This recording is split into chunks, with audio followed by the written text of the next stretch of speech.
Canvas multiple choice, and usually I advise doing that last. Why? Because students spend a lot of time on the multiple choice, and then they run afoul of the problem part of the exam, which is going to be a lot more time consuming. So what I would do, if I would either start with page 2 of the exam, or I would do page 1 and only do the multiple choices that I really knew quickly, and then go back to the others later. On these multiple choices, if they're computational, this is not Bill's multiple choice, you can do what? Yes, that's right. Don't have to show a computation. So why don't we do that first, and then whatever questions you have, we're available. I brought a lot of stuff from the prior week. This is the one beneficial aspect of having a week A class here for Keller classes. We just started that last term at the Loop, although Addison has been doing it for some time, the Addison Metro. Multiple choice number 1, non-computational.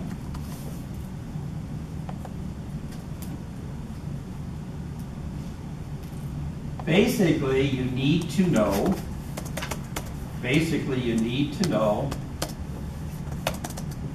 the distinction between passive activities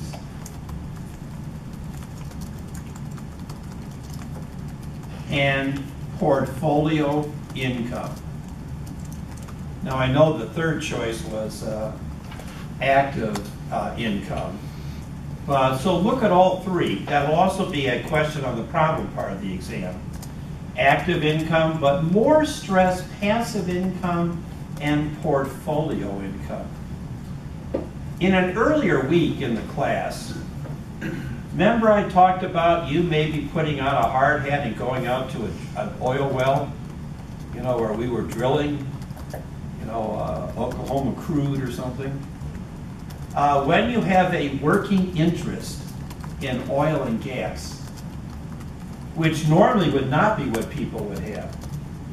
When you have a working interest in oil and gas, what type of income would that be? Active, passive, or portfolio? Active. Active, yes. That's one of the questions. Yes, now if you were just an investor in an oil and gas drilling partnership, which would be more likely for people like ourselves, then of course it would not be active. So take a look at that, and I think the question is pretty good. Remember we also talked about royalties? We mentioned like when Michael Jackson was alive, if he wrote one of his songs, that if he got royalties for that song, that was active income. But remember, we also said that Michael Jackson had bought the copyrights to whose songs? The Beatles. And if he received royalties then, that would be portfolio income. That's another one of these. Maybe I'm giving too much away. I would be a little quieter here. So that's multiple choice 1. These are worth 5 points each. The computer grades these, of course. I grade the other part. The second question goes back to section 1031, multiple choice 2. 1031, like-kind exchanges.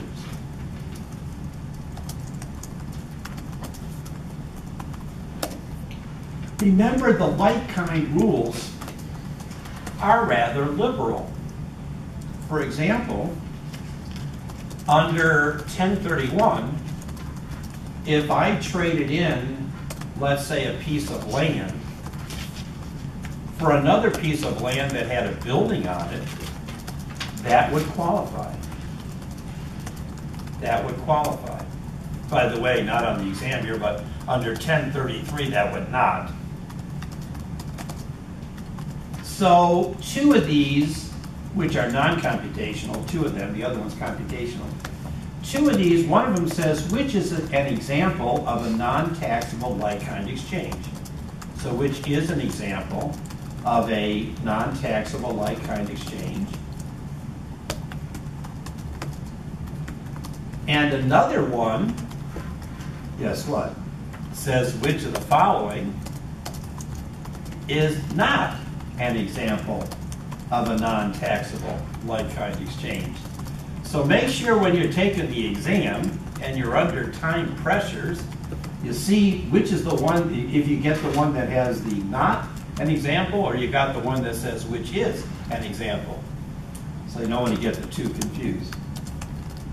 The third possibility, individuals trading in an old printing press, and he's receiving a smaller printing press. He's also receiving cash, so he's giving up a printing press. It must be a larger one. In return, he's getting a smaller press.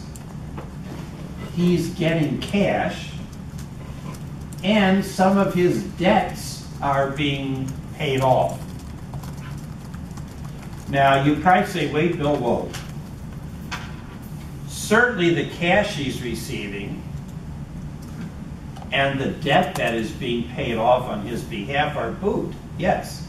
But this is computational. You'll need to see if there's a realized gain. Because remember, recognized gain can never exceed realized gain. So this is a little sneakier, and you'll need to do some computation here to basically check out any realized gain. That's multiple choice 2. Bill? Yes? Aren't 1031 exchanges just deferred taxes? Yes, but what they're referring to, well, they're deferred in that they are not taxable per se, but they do adjust the basis of the property you receive. Okay. That's why I call them deferred. Eventually, when you dispose of the new property and you don't have a 1031 exchange, you'll pay the tax then. Okay, plenty of time for questions here as we're relaxing.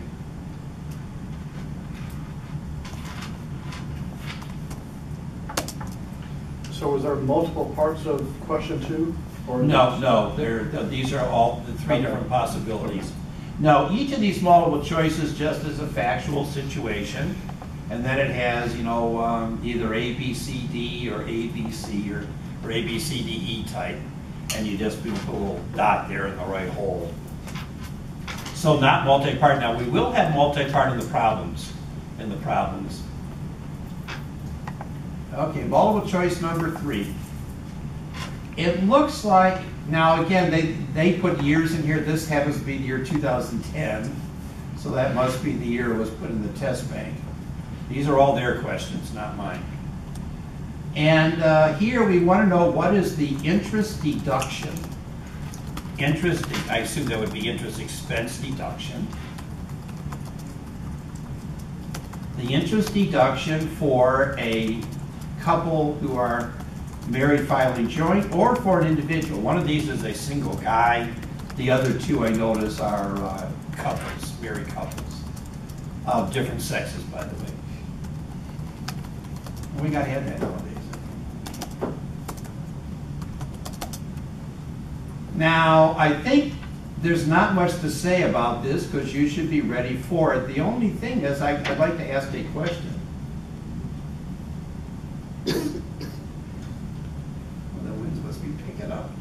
Yeah, I was looking here, there was a piece of mulch or stone that hit the window. That's what that is. When you have investment interest expense, that is deductible to the extent of what? That's right. That's the only thing that might cause any confusion. I think you're ready for it. Amy's correct. Investment interest expense is deductible to the extent of investment income. So this is computational, and you need to have a calculator. You know, a lot of people like to use the calculator that you can get in the computer. I'd rather, you know, I don't know, for me, I think it saves a little bit of time just to have an old cheap handheld. It's up to you. Everyone set on interest expense? Multiple choice 4. Now, this is the problem where they didn't specify any year whatsoever. It's medical expense. But to get the correct multiple choice answer, you had to use the 7.5% of AGI. Obviously, that should have been upgraded. So what I did, all three versions are rather similar. Where they said during the year, I said during 2012. So that means you'll take the total medical expense that qualifies, as you did similar to the exam that I wrote, and then you'll subtract out 7.5% of AGI, because I put in the year 2012. In real life, for this year, it's what percentage? 10. Of course. I should send a note in. There's something called right now to the course shell creator in that. The items themselves, as far as what qualifies for medical expense, it looks pretty clear. I just want to clarify one item. It was on my exam, but some people missed it. If you pay medical expenses, let's say on behalf of your mother, can you deduct those medical expenses? You're paying medical expenses on behalf of your mom. Well, the answer is yes. Here it says for a dependent mother. But remember, we had a problem on my exam where mom was not your dependent because she had a little too much income, but she had had stroke therapy, and you were paying medical expenses on her behalf, and those are allowable. So remember, you can pick those up.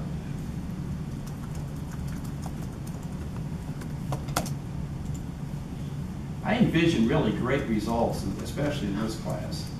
And I'm optimistic on tomorrow night for most of the students. Okay, multiple choice 5, all three are similar. We want to know what itemized deduction would be appropriate for taxes. Taxes. Now, let's talk about it a little bit. Since we're not rushed today, we're relaxing. This is kind of a solemn occasion because it's our last fiscal meeting. Although I'll see a couple of you next term. What are some of the taxes that we can deduct on our individual return?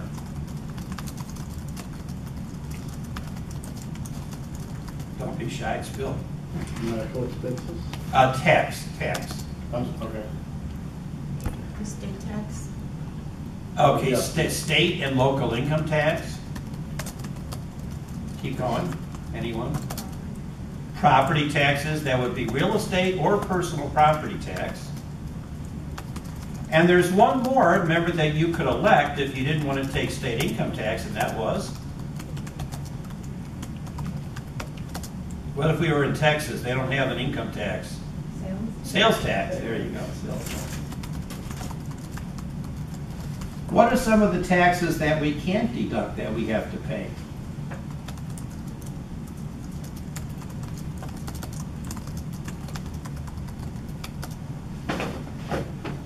Well, gas taxes. Although when I was real young, gas taxes, state gas taxes were deductible. There was a chart in the 1040 instructions showing your state and what the gas tax was per gallon. And then, of course, you had to document how many business miles you had. And, of course, remember, cars didn't get real good gas mileage then either. So gas taxes, those of you who inhale, cigarette taxes, none of these, of course, are deductible. The Social Security tax that you pay is not deductible. One that's in one of these talks about the fee you pay for auto registration. That's, of course, not deductible.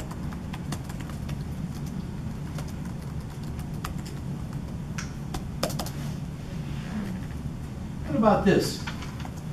We mentioned this one day in class, but we said so much in class. What about if there's a special assessment made in your community, for example, to put in sidewalks? There's certain areas, like in Wheaton on Blanchard Road, there were no sidewalks. So they had a special assessment to put in sidewalks, which you had to pay. Is that a deductible tax? No. That's part of the basis of your property.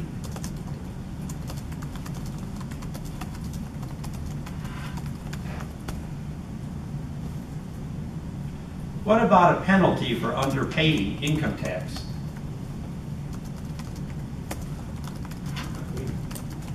Not deductible at all. Not only is it not taxes, it's not deductible, period, because it is a penalty. All right, number 6. I think there's 16 or something, if I recall. Okay, can we see? Person sells business equipment. All 3 versions are similar. Those last, the tax ones, there were different items in the answers. Okay, person sells a piece of equipment, and in return, he receives cash. He sold some business equipment. This sounds like the amount realized situation. Sell some business equipment. In return, you get cash.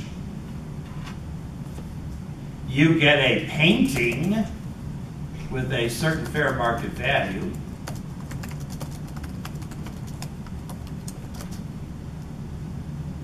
The buyer also is assuming your loan on the equipment. Assuming the loan on the equipment. So let me see. The amount realized would consist of the cash you got, the fair market value of the painting. Painting has a value of 20 grand. This is a nice painting. And the loan that's being assumed by the buyer. So those 3 items would be amount realized. We also have some selling expense. So this is like that problem on the second exam, the 515,000 one. 3 items, though not 4. 3 items are amount realized, back out selling expense, and then subtract out adjusted basis. It's obviously numerical. Looks pretty fair, though. Looks pretty fair.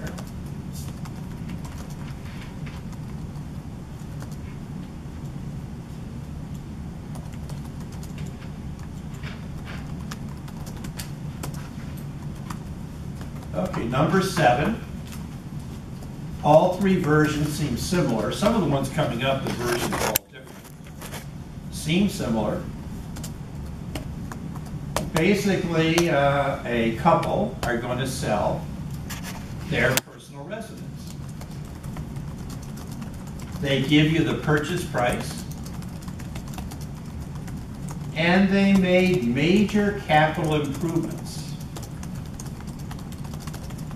So remember, their basis would be the cost of the house plus all the improvements.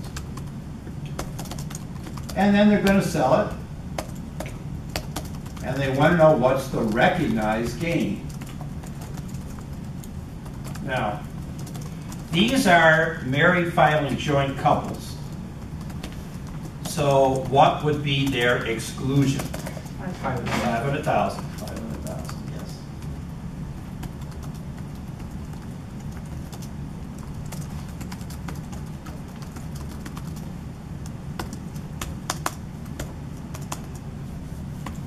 Multiple choice 8.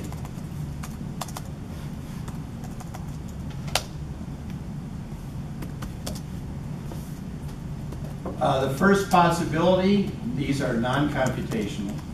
First possibility wants to know when an accrual basis taxpayer would be recognizing income. Would be recognizing income.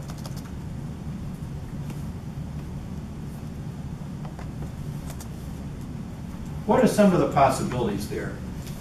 I know in accounting course, we said when it's, when the income is earned. When might it be earned? I'm assuming here you're the seller.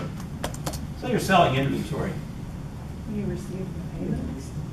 Okay, one might be when you receive payment. What's some other possibilities? Remember the old FOB terms? That's not in this question, but remember FOB shipping point? What was FOB shipping point? If you're the seller, when do you recognize the revenue? FOB shipping point. When the time it leaves your dock? I'm sorry? When the time it leaves your dock? That's right, when it leaves your dock, that's right. When it goes to the trucking company or something. So that could be one situation when you're, or what if it's FOB destination? When it reaches the destination. When it reaches the destination of the buyer, good, good. And another possibility they have down here is when the invoice is mailed. Invoice is mailed. But what if they never pay it? You still have to recognize the revenue. But if you're accrual basis and you recognize the revenue when you've earned it, then they don't pay, then you get the bad debt expense. That's kind of a strange multiple choice. Another one of the possibilities indicates, and this one is so damn easy, God. We'll answer it right now. I'll read the beginning and you finish it. Under the cash method of tax accounting, under the cash method, not accrual, cash method, tax deductions are taken when? The cash method of tax accounting, tax deductions are taken when? Well, yes, but look at it from the perspective of the buyer. When you make payment, which is really what you were saying anyway. It's just that you were saying when the sale's made, because that's when I make payment, exactly. Isn't that a lousy question? Because some, well, never mind. Never mind. And the other, this is all multiple choice, 8 different possibilities. The last one, I like better. I like it the most. Which of the following entities may select any tax period? Which of the following entities can select any tax period, calendar year or fiscal year? A C corp? C corp is the answer, that's correct. You are correct, it's a C corp. You may set S corps and individuals. Partnerships usually are restricted on the year and they can use, but you are correct, it's the C corps. Okay, everyone with us so far? You don't feel challenged yet, do you? All right. Multiple choice 9. This involves the capital gain and loss netting rules. Capital gain and capital loss netting rules.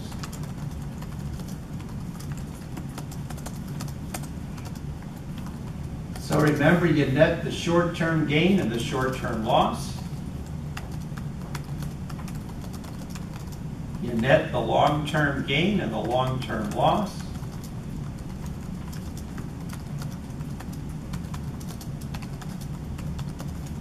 If one of those is a gain, the other is a loss, you net them again. Now,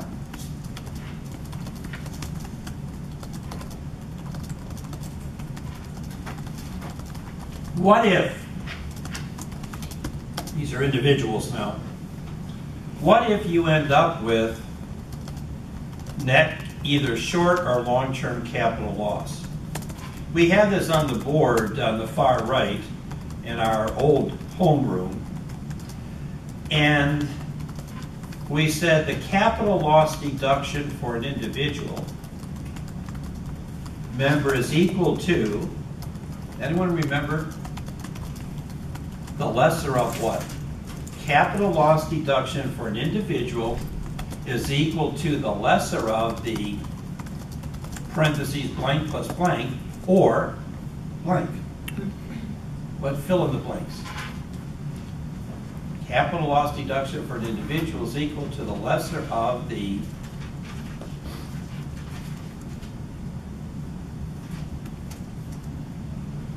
short-term capital loss plus the long-term capital loss, that I had that in parentheses, STCL plus LTCL,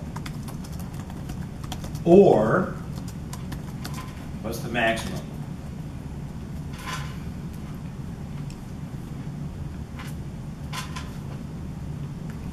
You look like you were going to take a chance. $3,000. $3,000. So if the losses here exceed 3,000, you're limited to 3,000.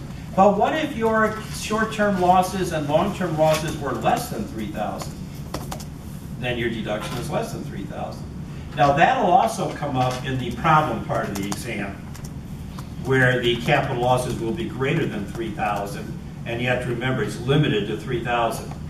What happens to the part you can't use? Carries over. How long for individuals? Indefinite, unlimited. Unlimited carryover.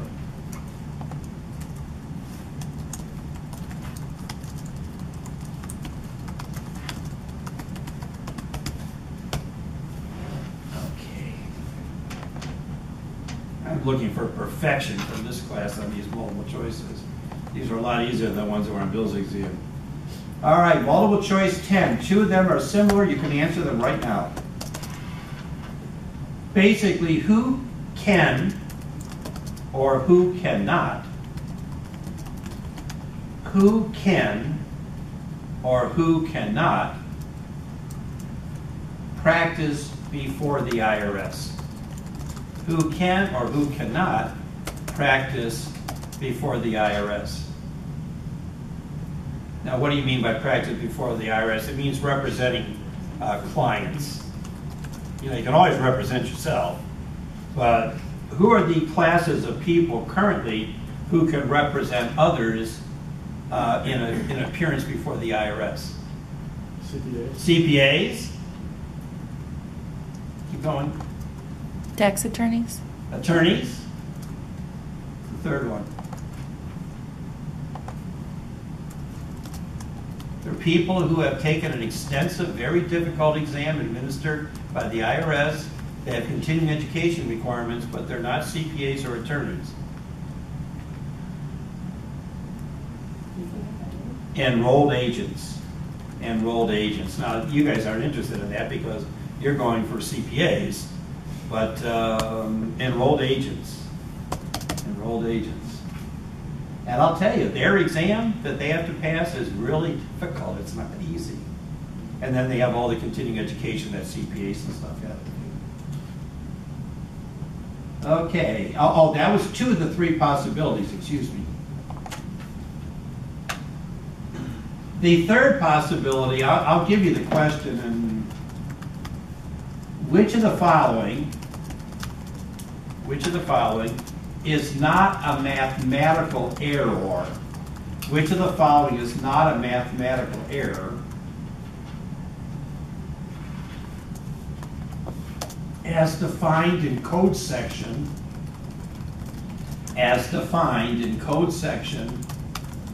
6213. Code section 6213. I must confess I am not familiar with code section 6213. I've never dealt with it. But I think if you look at the answers, it might become obvious. One of the answers it certainly is not. It says you made an error in addition, subtraction, multiplication, etc. Well, that obviously said which of the following is not a mathematical error. Well, that is a mathematical error, so it's not that one. So they claim here that's in chapter 2. I must confess I can't help you that much. I don't know the code section off the top of my head. But 6213. Multiple choice 11. And we're going to 16. Yes. 11.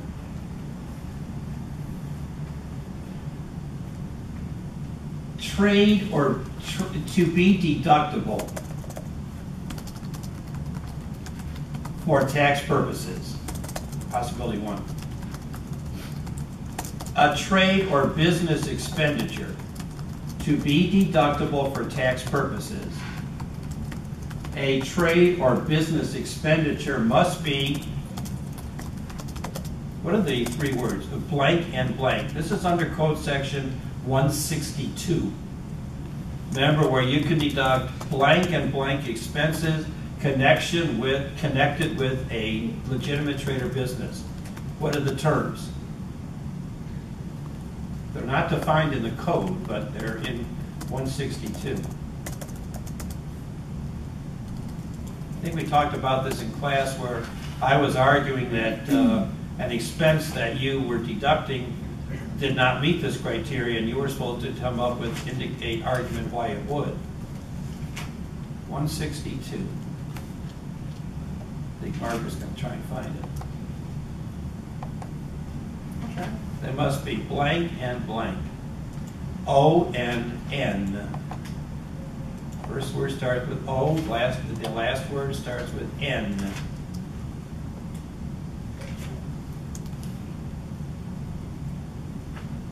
All right. Ordinary. Ordinary and, yes, Amy. Ordinary and? Necessary. Necessary, yes, there we go. Donna picked up that one. Donna and Amy get credit on that. Ordinary and necessary. Margaret gets an assist, maybe. Ordinary and necessary. Second possibility, multiple choice 11. Everyone can answer this. Hobby expenditures are deductible to the extent of.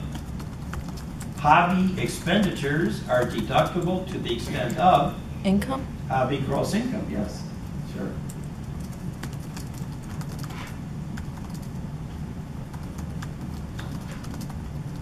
Aren't these pretty good?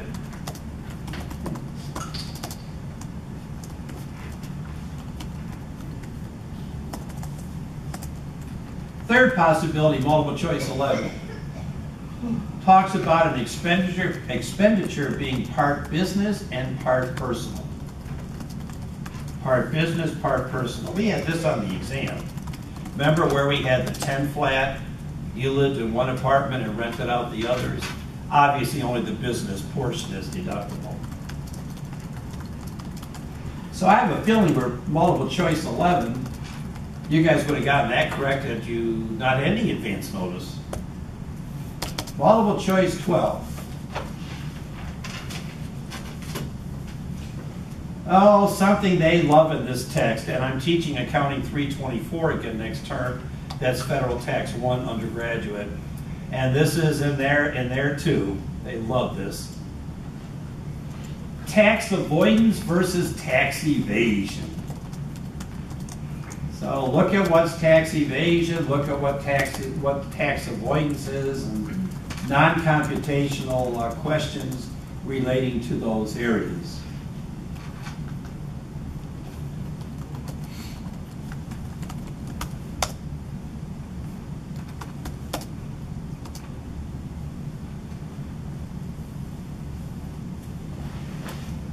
Okay, multiple choice 13, non-computational.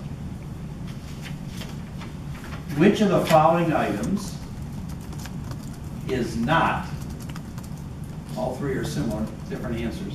Which of the following items is not subject to federal income tax?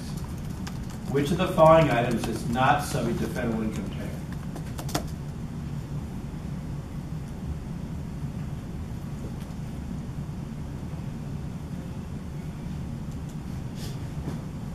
I'm looking at the possible, there's only one answer for each possibility, of course. And every one of these we should have discussed.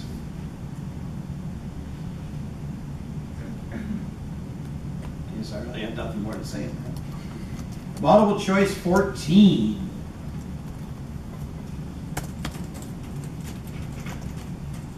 Basically, we have somebody loaning money to someone else. Then there's a forgiveness of some of the debt. Somebody loaned money to somebody else, and there's a forgiveness of the debt.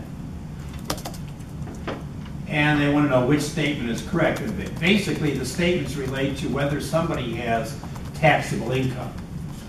Now, let's talk about this for a few minutes. What is the normal rule for forgiveness of debt or discharge of debt? What normally happens when that situation arises? Go ahead. You have to pay taxes on it. That's right. Usually, forgiveness of debt, Lane is right, is taxable income to the debtor. Now, we cited some examples of exceptions. One, which is not on the exam, was the underwater mortgages. That was extended through the end of 2014. I think that's another item in 2015 that needs to be addressed. I was reading an article 2 days ago from Tax Notes talking about the extenders, like for bonus depreciation 179.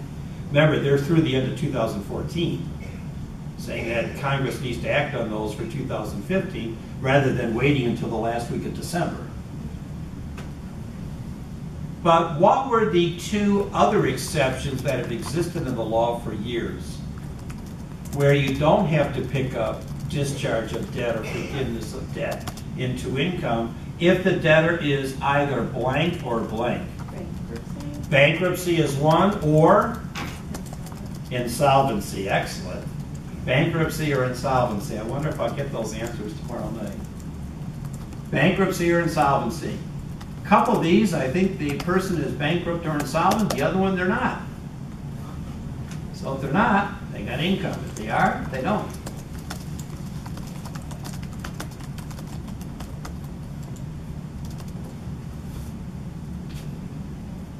Almost to the end of the multiple choices.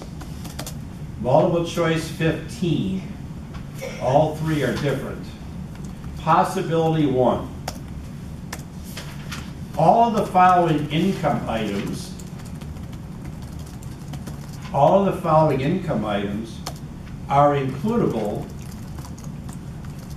in employee's gross income, except. All of the following income items are includable in employee's gross income, except. Actually, 2 of those read that way. Let me see, maybe all 3 do. Yes, all 3 are that. I thought they were different answers. All the following are includable in employee's gross income, except.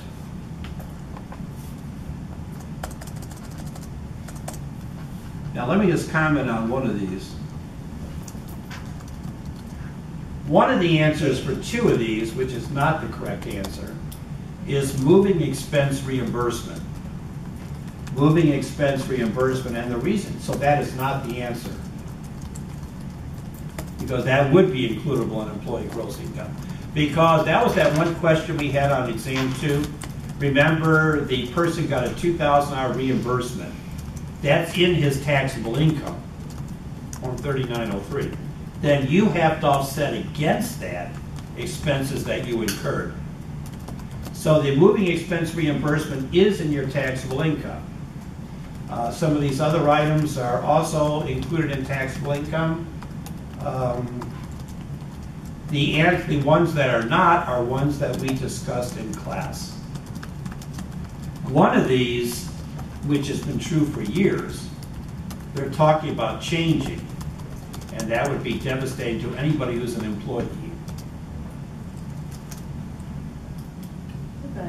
Health insurance? That's right, exactly. Remember, they want to make the health insurance premiums paid by an employer on our behalf. Right now, those are excludable from taxable income, and that's the answer to one of these questions. But you are right, Margaret. They want to put that in taxable income, and I can see that happening.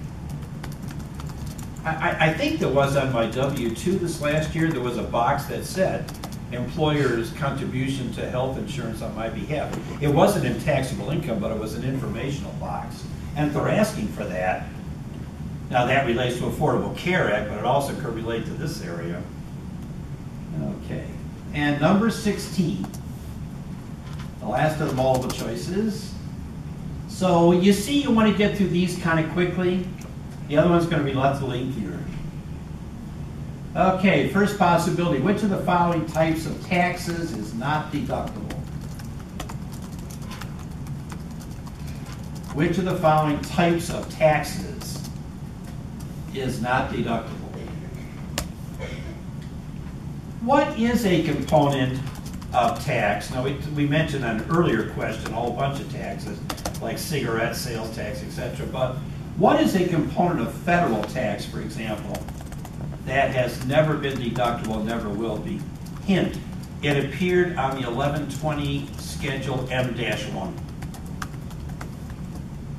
Line 2 on the, remember the M1 schedule? Line 1 is net income per books. What's line 2? Got to be added back. I'm going to picture that form. See, this is the benefit of working in taxes for years. I can picture the form in my head. Well, remember, you had to add back federal income tax. Because you remember, that was on a question on the first exam. Because you remember, you deduct federal income taxes in arriving at book income. But federal income taxes are not deductible for tax purposes. So you take your net income per books and you have to add back federal income tax. No one remember that? I do now. Okay, all right, good. Well, as long as you have a recollection. If I mention you say, Bill, I don't remember that ever, that makes me worry. Okay. The second possibility for multiple choice 16. Okay, it's so obvious. Let me ask some questions. Let's say I had a personal casualty loss. Personal casualty loss.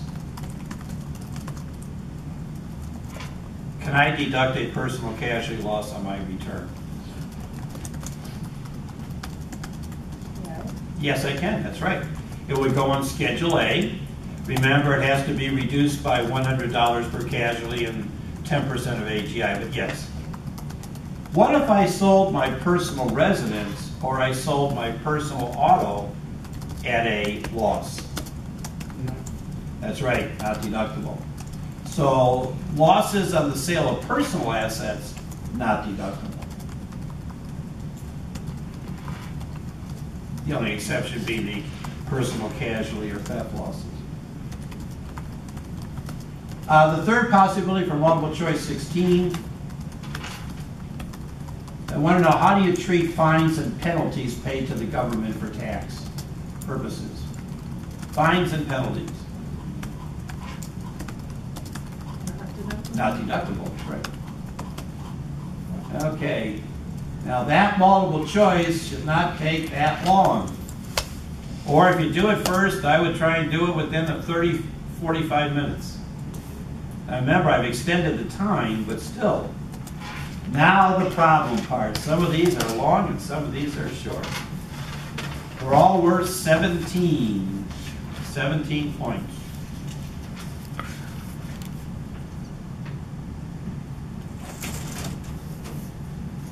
Most of these are theirs, but I put a few in of my own and took out some of theirs that I thought really stunk. All right. First, now remember Barry was asking about parts. We got parts now. Like problem 1, all 3 possibilities have part A, part B, and part C. But this is short. This is a shorter one, dealing with individual.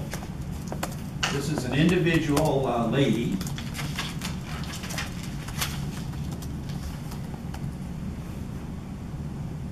They talk about their filing status and stuff in some of these, but that's irrelevant here. Okay, Part A says, what would be reported in taxable income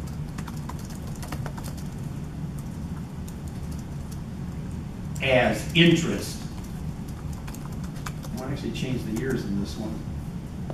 I didn't do it in the multiple choice, except for the one where I had to have 2012. What would be included in taxable income in 2014 as interest? Part B is what would be reported as dividend income. Dividend income.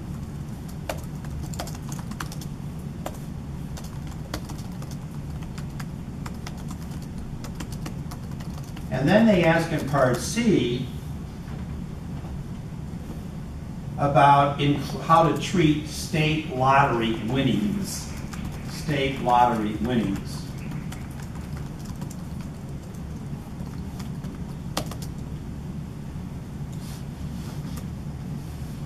I was in line at the BP the other day to pay for gas. Guy in front of me had got $85 worth of lottery tickets. A few of the ones where you choose the number, the others were scratch-all types.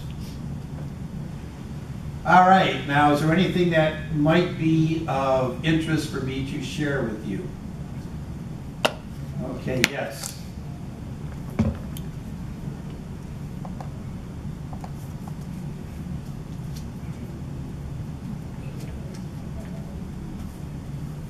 Let me just check one more thing. What if you get a state income tax refund? You know, if the state income tax refund is not paid to you within a certain number of days, they got to pay you what? Well, interest. Yeah, they do pay you interest. I forget the time period. I think it's like 45 or 60 days. If they don't pay you the refund within that time period after filing, they got to pay you interest. That would be taxable interest, of course.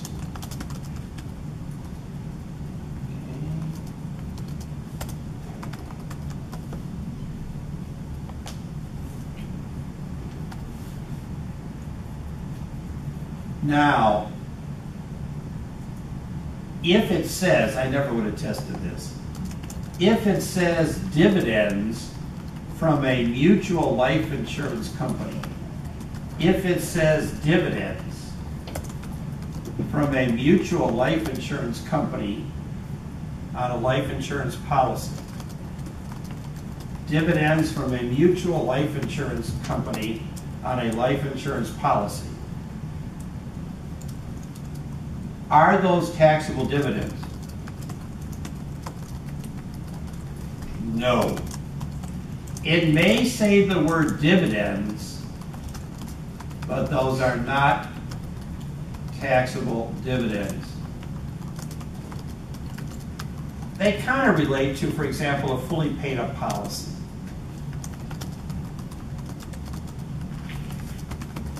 So don't pick those up into dividend income. What's the more likely thing you would pick up in dividend income? Yeah, dividends from shares of stock you own. So don't pick up the dividends. Remember, a mutual life insurance company, the policyholders actually own the company. Those dividends are adjustments to their policy premiums. So don't pick those up. How do you treat lottery winnings? Taxable income. I guess they would go under other income. Under other income. It's only after a certain amount.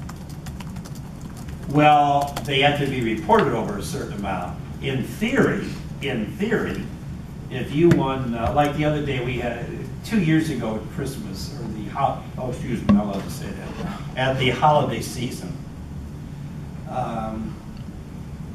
there's an outing for Downers Grove and Naperville, the staff, and they invite Bill. And so Bill always wins the lowest bowling score. We go over to the bowling lanes that are a mile from my house, the Fox Bowl on Butterfield. And the one year, not last year, but 2 years ago, there was a scratch-off, one of those ones you pay $10 for or something, scratch-off ticket. So they gave me that as the lowest bowling score. 52 or something. I was glad to do that well. And at any rate, it was worth $30 when you scratched off, the little boxes and everything. So in theory, I should have picked up that $20, I guess, into income, offsetting it against anything I paid for gambling. I did not. But yeah, so at any rate, you're going to pick up all these lottery winnings and other income. It doesn't tell you about lottery losses. Okay, I think that one's pretty clear. Anything else? Okay. Problem number 2 is one of mine.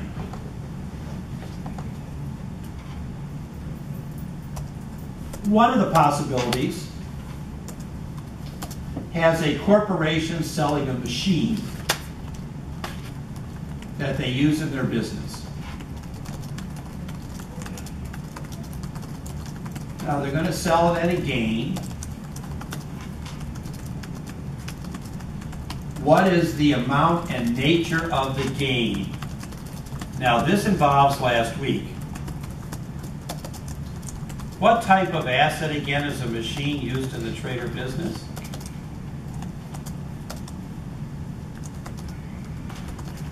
Capital? No, not a capital asset. It's a 12, go ahead, yes. 1245. Donna's right, 1245. It's a 1231 asset subdivision 1245. What is the depreciation recapture on a 1245 asset sold by a corporation or anybody? What do you recapture under 1245? All of the depreciation? That's right. All depreciation taken. So the answer for this question, this is a pretty easy one, should be section 1245 gain of, put a dollar amount in, and section 1231 gain of, put in a dollar amount. So part of the gain is 1245, indicate how much. Part of the gain is 1231, indicate how much. If on the exam you just put gain like of 20,000, 0 points. The key is how much of that is 1245 gain, how much of that is 1231 gain. And as Donna told us, you recapture all depreciation taken. Now, that was the first possibility. Second possibility, Zeke the farmer. Remember Zeke last week? He sells a barn. A barn.